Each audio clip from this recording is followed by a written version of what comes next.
तू ही जा क्या करता रही? हम ऐसे ही बस काम से ऊपर से कहता रही कि हमके मुआ दिला। चल तो थाना में जिंदा कर। चल चल ना ना ना ना चल चल चल। हाँ चल चल चल थाना में चल बताइए। जाए दी ना साहेब, हमरा के जाए दी। पाणे जी। जी जी सर। महिला सिपाही बुलवा के एकर इतना मरम्मत करवाई कि आज के बाद कुल चोरी चकारी भुला जाए। चल चल चल अंदर, चल अंदर। आजा आजा असलम। आजा। अरे ना ना साहब, अंदर डलनी तब पक्का सुहागरात मना ली। बात के समझी साहेब, प्लीज जाए दी ना साहेब। जाए दी तो रखे। हाँ। आई हो चांदनी। हाँ?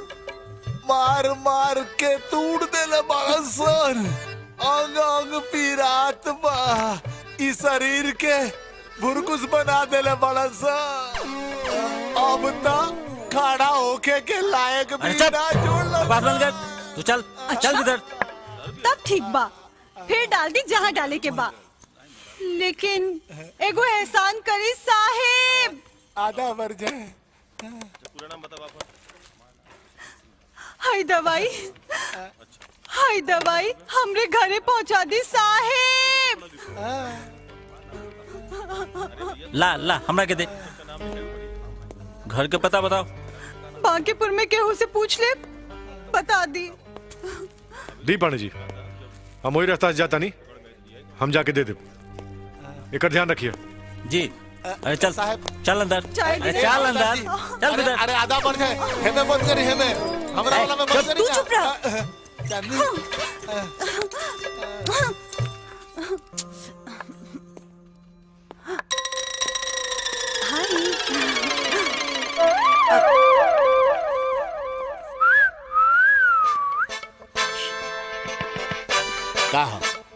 कहा रे?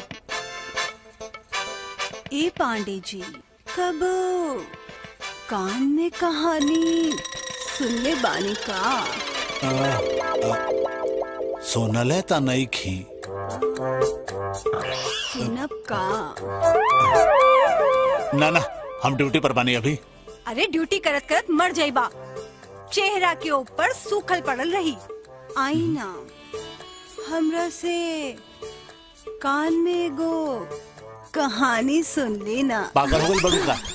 तोहरा फेरा में हमार नौकरियों चल जाई। अरे नौकरी का खाक जाई, केहू के पता ना चली। रउआ के दिल में चैन पड़ जाई। ना हो। आई ना पांडे जी।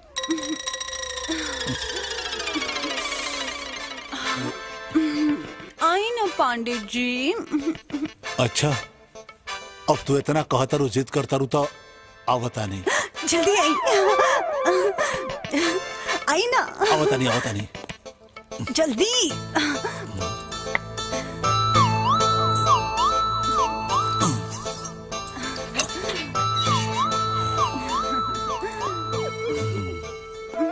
सुनावा, जल्दी सुनावा। सुना दी। सुनावा, सुनही नु आइल बनी। इतना जल्दी ना सुनाई। अरे तब कब सुनेबू हो? पहले तोरा के आँख बंद करे के पड़ी। सोकर बाटे के दोनों कान बंद करे के ना कहलू। करो ना पहले। ना ना ना, सुनावा। करो ना, सुने के बाद ना। हाँ, सुने के बाद। आँख बंद करी। लेकिन देर मत करिए, बताए। हाँ बाबा, सुनावत है। सब बोल के सुनाइए। जल्दी बात हो रहा के। हाँ चली, आँख ठीक बा, बंद करता नहीं, कह देता नहीं, बिल्कुल देर मत करिए। ठीक बा। ऐसे ही बंद रखिए। बंद के लिए बानी, जल्दी सुनावा। सुनो जल्दी। 1 मिनट। अरे सुनावा ना।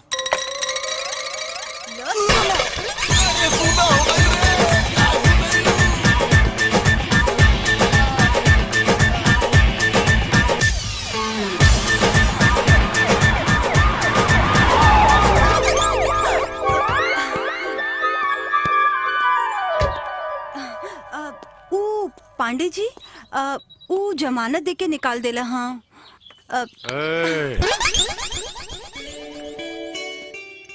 अब हम तोहरा के ऐसा जगह रखब जहाँ से निकाल ना पाइबू। कहाँ रखे? चोरी चकारी छोड़ दे तो बताई। अब सही जगह रखे तो काहे ना छोड़ दे। आगे बढ़ा, सही जगह मिल जाए।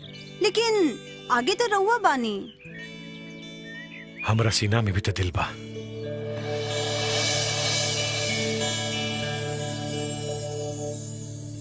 I love you. I love you too. I love you.